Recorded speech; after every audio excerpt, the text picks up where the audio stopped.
Kom ons begin by die hofsaak. Wat die hofsaak betref en hoekom dit gedoen is deur 'n hofsaak, is eenvoudig net die feit dat die mense in die GOD al vir die laaste 5 jaar probeer het om met die skole te praat oor hierdie godsdienst in die skole probleem en die feit dat slegs een ideologie met belastinggeld bevorder word in 'n skool. Die uiteinde daarvan was dat ouens soos George Claassen, professor George Claassen en Hans Petersen is al vir 5 jaar of 5 jaar terug met die dood gedreig. Hierdie ouens het net vir hulle gesê, hoe durf julle vir ons sê dat ons nie ons ideologie kan promoveer by die skool nie. So, weet ek het self by die skoolhoof, die vorige skoolhoof van Hoërskool Oudtshoorn 'n draai gemaak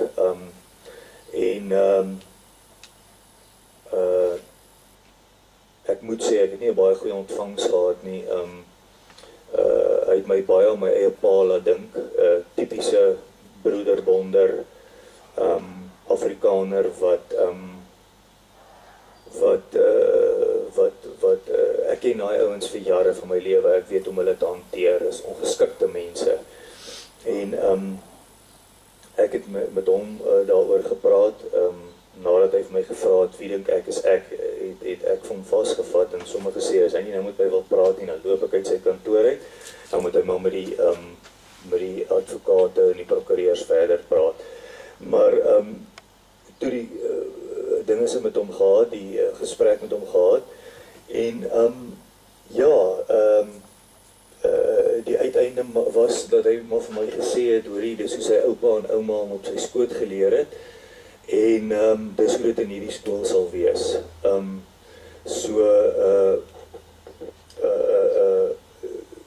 Was glad nie bereid om verder na my te luister nie, en hoe gouer ek uit sy kantoor uit kon kom, hoe beter was dit vir hom.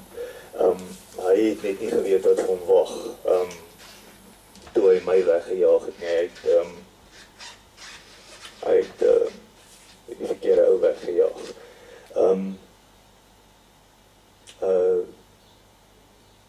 Gelukkig is die betrokke hoof nie meer in die skool dinges betrokke nie, maar lyk my daar's altyd iemand wat hulle plekke inneem. Ek het nog geen gesprekke gehad met van die skoolhoofde hierso in Oudtshoorn nie. Ek gaan ook nie met hulle gesprekke hê nie. Hulle is welkom om te luister na YouTube video's wat ek gemaak het. En ja, ek het nie veel vir hulle te sê nie. Ek dink die advokate gaan maar vir hulle sê wat hulle moet doen. So die enigste manier om hierdie probleem uit te sorteer is deur 'n hofsaak. Moenie hierdie ouens het nie begin gesê, ja, maar ons kon dit in die kantoor uitsorteer, ons kon dit op 'n beter manier gedoen het. Hulle praat snert. Ons het dit probeer en ek het 'n broederbond attitude gekry wat die ding betref. So, die enigste manier om hierdie ouens tot verantwoording te roep is deur 'n hofsaak en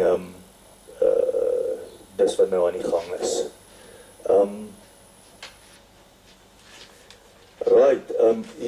Wat hierdie hofsaak betref ook, dit is nie sy eerste in Suid-Afrika, maar dis nie 'n eerste in die wêreld nie. In die 1960s het 'n vrou genaamd Dr. Madeleine O'Hare suksesvol die skool gedagvaar waar haar seun in was, oor die aanbied van godsdienst in die skole, en sy het die saak gewen. Dit is so ver gegaan, of soveel so, dat hulle op die einde van die dag godsdienst heeltemal uit skole uit verwyder het. En ek sal vir julle later, soos die video's aangaan, sal julle agterkom hoekom dit gebeur het. Daar's in tussentyd nog baie ander hofsaake, die Dover hofsaak, al hierdie hofsaake wat oor godsdienst in skole en daai tipe van goed gegaan het, is gewen. En julle ouens is welkom, ek meen, julle het gaan Google dit, ek wil nie nou tyd mors daarop nie, gaan Google dit, en dan kyk julle wat was die uiteindes van daai sake. Die feit is maar net dat minderheidsgroepe se regte beskerm moet word.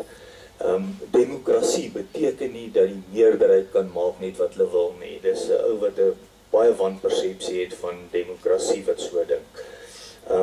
En jy weet veral as dit kom by belastinggeld, die staat betaal die onderwysers se salarisse. Hulle gee ook 'n sekere bedrag vir die onderhoud van die skole. Die staat besit daai geboue waar julle skool gaan. En hierdie geld kom van belastinggeld af. Van alle mense, van alle gelowe. En dan kom die skool en hy sê, nee, maar hy het 'n ethos wat Christelik is. Met ander woorde, hy gaan sy ideologie afdwing op al die kinders in die skool soos hulle wil. En jy kan dit nie in ons staatskole doen nie. Soos ek sê, daai geld kom van belastingbetalers van alle gelowe af. Ek het gesê, dit word deur die staat onderhou. Jy weet, nou sit 'n ou met 'n onderwyseres wat 'n baptis is. Wat gebeur is, al die kinders is dan baptiste, want sy gaan noodwendig, wanneer sy opening met godsdienst of wat ook al doen, gaan sy dit uit daai oogpunt uit doen. As die skoolhoof by die NG Kerk is, gaan hulle die NG predikant kry om te kom open met skriflesing en gebed en daai tipe van goed. Inklusiwiteit, die woordjie inklusiwiteit gaan julle nog baie hoor en ek sal daaroor praat nou. Want die beheerrade en almal in Kali Kriel van AfriForum kom met sy inklusiwiteit. Dis nou 'n ou wat die Christene se saak erg benadeel het met sy uitlatings, baie erg benadeel. Ek het besluit toe die chaos om ons rondbars, of toe die bom ontplof wat hierdie ding betref, het ek besluit om die morele hoëgrond te vat, nie kommentaar te lewer nie. Ek het net so iets in die koerant gesê, en ek dink hulle die voorblad van my een boek was op, en ek het nie veel gesê nie, en ek het met niemand beklei nie, en dit was op advies van baie slim mense wat al deur hierdie proses is. En wat toe gebeur het op die einde van die dag, is dat die Christene teen mekaar begin draai, oor die manier waarop hulle in sosiale media te kere gegaan het, waar hulle my Satan genoem het, en gevloek het, en hel toegestuur het, en ek weet nie wat het alles gedoen nie. Die goed is alles op my foon, dit is alles na die advokate en prokureurs toe, hulle sal dit seker maar in die hofsaak gebruik.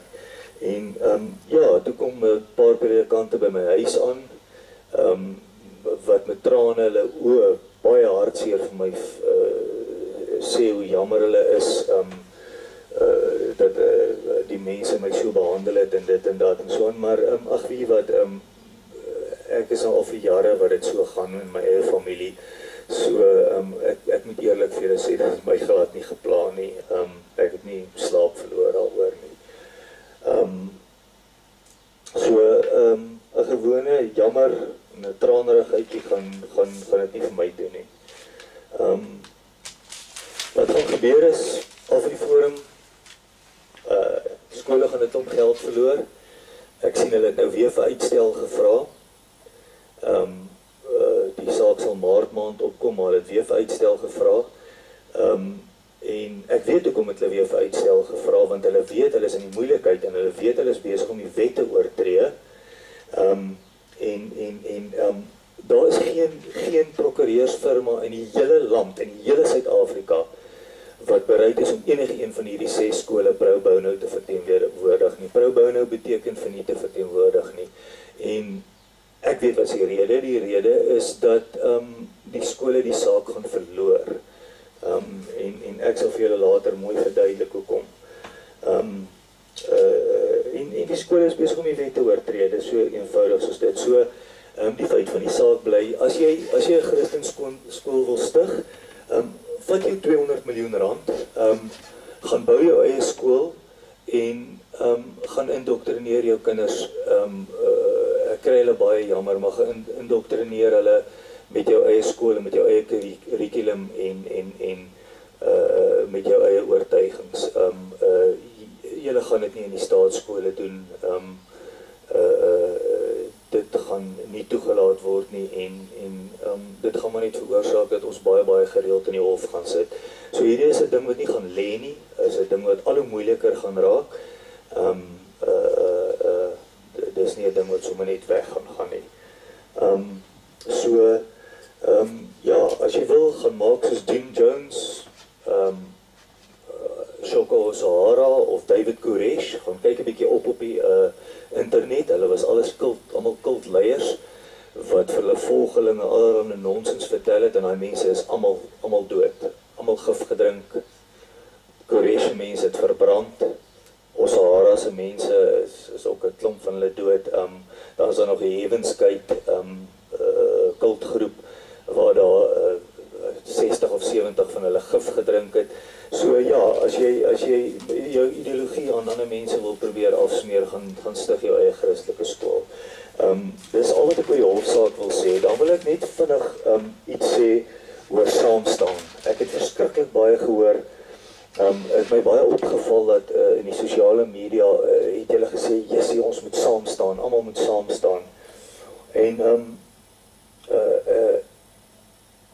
ek gaan weer later as ek oor die ethos praat, gaan ek weer oor die saamstaan ding praat. Want ek wil weet of julle wil saamstaan vir dit wat Jesus gesê het, dit wat hy kwyt geraak het, sy verklarings. Jy weet, in die Christelike geloof is daar 30.000 versplinterings.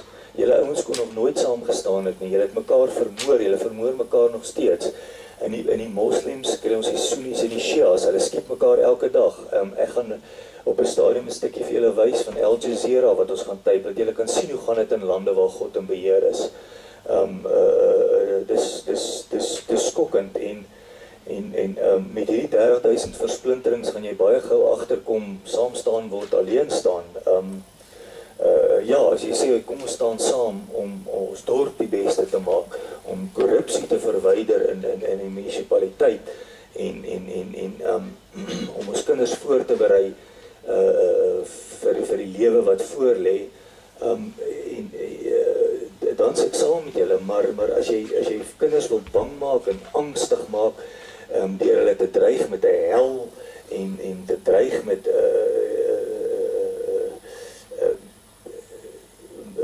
Jesus Christus en te dreig met 'n straf en so aan, die angs wat julle skep, vat jare en jare om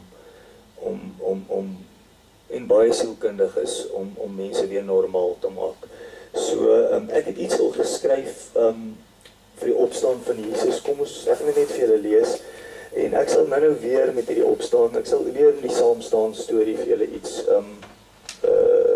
sê daaroor. Fundamentalistiese Christeninstansies val die wetenskap aan, maar wat bied dit in die plek daarvan? 'n Spieelbeeld van islamitiese fundamentalisme, 'n Christelike Taliban. Ons lewe in 'n tyd van dodelike polarisasie. Konflik tussen godsdienste word so ver gevoer dat versoening blykbaar bykans ondenkbaar is. Om iemand soos Osama bin Laden te verstaan, moet jy besef dat godsdienstige terrorisme die uitvloeisel van diepe geloof is. Selfs gematigde gelowiges is deel van die struktuur. Hulle moedig dwaasheid en onverstandigheid aan as 'n deeg. Wat werklik skrikwekkend is dat godsdienstige soldate dink dat hulle dade die opperste goed is. As jy in 'n Christenhuis groot geword het, kan jy gou die indruk kry dat dit tyd is om terug te veg. Staan op vir Jesus.